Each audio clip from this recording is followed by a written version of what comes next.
It has started the recording. Okay. Alrighty. Take 3. Alright.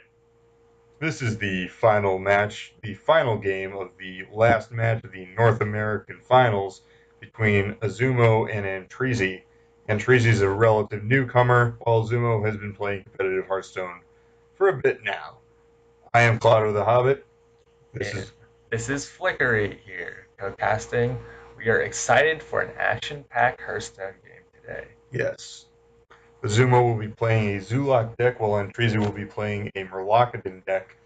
So we have a deck that has been typically known for relative board control versus a straight aggro deck. It will be interesting to see how this match plays out. All right, let's get started. Your soul shall be mine. Okay, so With honor. Both players with all right hands. yeah, I mean Zumo's got that higher curve, and it looks like he will be getting rid of both of those. And Antrezi, 2 call to arms in the opening. That's a pretty solid hand. I mean, he doesn't have, admittedly, for an aggro deck, that's not the best, but we've got the turn 1 Kobold Librarian, which it seems every Warlock is running these days. Okay, and he's got the Grimscale Chum to make up for the fact that you don't really want to be playing Tide Color turn 1, especially without more Murlocs in hand. Yeah. But Azumo's got that Vulgar Homunculus, which at this point is just, there's no way for Antrezi to deal with that well. Yeah. So Coin Rallying plays somewhat contested, but not. I feel like you should keep the coins so you can do turn 3 call to arms and turn 4 call to arms. Yeah, that's like that's more like, of a power spike than. I mean, Rallying Blade's nice, but it doesn't even kill the homunculus. And the only thing, I mean, maybe if you draw Knife Juggler, then play both the Knife Juggler and the Tide Color, you can get the lucky juggle. But it taps into that's just dirty. Yeah. That's just dirty. That's just punishing the weapon play there. He's got the grip, so he's in Divine Favor in this matchup. It's just dead. Like, they're both going to have the same number of cards. They both run out of cards relatively quickly. And okay, so he's got the Grimscale Chum to play for the Tide Collar. So that Tide Collar is going to be a beefy one, but that extra 1 health matters much more here than especially. So, that I mean, so you could either Spellbreaker the. Wait, he's going to go with the Blood Fury Potion. Okay. And that's just and the Soulfire, and the second Spellbreaker, but he doesn't even really need that in this matchup. Yeah. So that 5/4 is just insane. I mean, turn 4 Call to Arms. Call to Arms. And that's not the Call to Arms you really wanted. Yeah. I mean, you get the Righteous Protector, but that's not any of those. Okay. So now he can trade that. He can trade the Inquisitor into the Homunculus, or he can trade the Righteous Protector, which is probably the more likely. But it seems as if Zumo's just going to. Okay. Zumo just silenced that, traded with the 2/3, and once again, Antrezi's behind on board and has no real way to deal with this problem. Okay. The Megasaur is good. It does not provide enough value, especially not with the Call to Arms. The Juggler first is pretty nice, but and he's got the Tide, and he's got the Tide Collar trigger. That's the Call to Arms he wanted the last turn. Yeah, but that is not what he got. A Knife Juggler hit on that Homunculus would have huge. Oh my god, that could have turned the tide of this match, but it's not what he got. But that is the nature of Hearthstone, isn't it? RNG's the win of the day. Yeah, always. So he get a lot of value off of that Dress board, but he's going to so he's gonna go with the Crystal Weaver. He's got the 2/2 now. He can go with the 4/4. That would be a sickening board.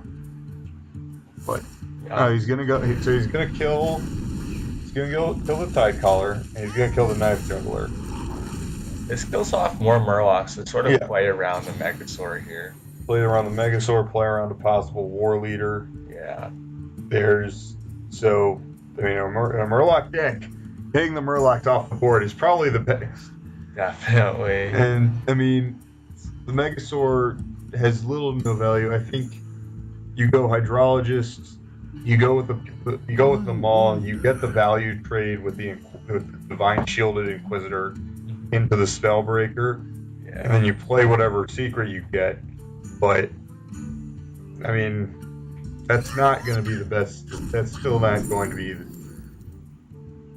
Getaway Kodo would be nice in this situation. Yeah. Because you get back, and he chose. That's an interesting choice. That is not what I was expecting. Yeah. I mean, very ambitious play. Yes. So he goes for the value trade, and he takes 5. He takes 5, even though he's also aiming to take more damage with the Eye to Eye. Ooh, that Doom Guard. And oh man, that Doom Guard is. Oh man, that just ruined it. That's just going to ruin Antrisi's day. Even though, to a certain extent, he seems to have been pretty much dead. Yeah. So, the life tap, Blood Fury, that Dreadlord to kill off that Divine Shield. That Blood Fury pickup means that if anything stays on the board from Izumu's side, Antrisi's pretty much dead. He's looking for his taunt here. And he did not get it. So he could go the Liquid Membrane is useless. But the Poison Spit and the Flaming, either of those could be used to make trades to keep, at the very least, to keep him alive for one more turn. And you could either go with the Poison Spit to see if Izumo plays another big threat, so you have another minion left over that can deal with it, or you can go with the Flaming Claws to try to kill Izumo just faster than he can kill you, and with the Warlock's ability to regenerate cards and with Divine Favor not working in this matchup, so he goes with the Poisonous. And that is not what I was expecting him to do. And he takes the 5 damage, and he inters his fate. And, I mean, that play there was very interesting. Like, I mean, I guess if he doesn't have a Doom Guard, then it's not the worst play. But he already played one Soulfire, and you knew he had 2 Doom Guards and another Soulfire in his deck. Yeah. So there's no, the chances that, I mean, he'd only drawn about half his deck, but still the chances that he didn't have anything of those in his hand was very low. Yeah, it's pretty unlikely. And so, Antrisi just, and I feel like that was a risk that he did not need to take. Definitely not. I feel like 6 health from a Warlock's perspective is actually incredibly hard to deal just from hand. Yes. I mean, I don't think Zoo doesn't. I mean, there's not really a whole lot of burn that Zoo can really run besides Soulfire.